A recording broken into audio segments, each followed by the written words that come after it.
হিন্দু সম্প্রদায়ের কেউ কোনো বিবাহ শাদীতে সাহায্য চাইতে আসলে দেওয়া যাবে কিনা? যে কোনো অমুসলিমকে আর্থিক সাহায্য করা, সহযোগিতা করা, এটা ইসলামী শরীয়তের দৃষ্টিকোণ থেকে কোনো নিষিদ্ধ কাজ না। আমাদের নবী করিম সাল্লাল্লাহু আলাইহি ওয়াসাল্লাম বহু অমুসলিমকে সাহায্য করেছেন, অনেক অমুসলিমের উপকার করেছেন।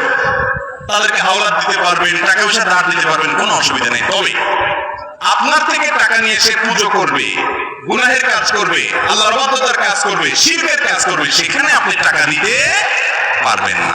অনেক ভাইরা আমাদের আজকাল উদারতা দেখাইতে গিয়া এমন উদার হয়, সব খুলে দিয়ে দেয়।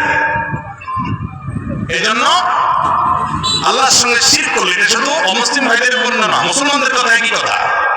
কনসার্ট হবে, গানের অনুষ্ঠান হবে, কিছু লোক আছে দেখবেন মাহফিলের সময় পয়সা দেয়, কনসার্টের সময় পয়সা দেয়।